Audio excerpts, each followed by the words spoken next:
nataka niambie serikali jambo moja, ya kwamba gavana wa Trans Nzoia George Natembeya ni mweupe kama pamba. Huyu mtu alikuwa askari. Msimuone hivyo. Kama kufanya ufisadi akiwa kiongozi wa Rift Valley, anakuwaje na kaunti moja alafu anafanya ufisadi kama si kutafutwa? Akisema tawe ni tawe.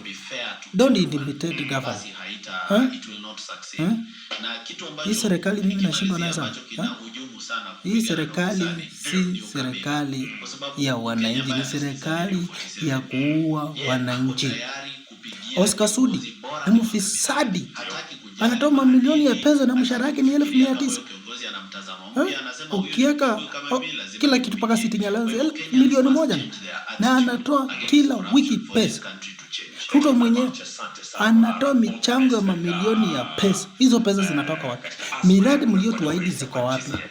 Alafu mnasema gavana ni mwizi. Ameiba 1.4 bilioni. Iliali kuna watu kwa hii serikali huwezi.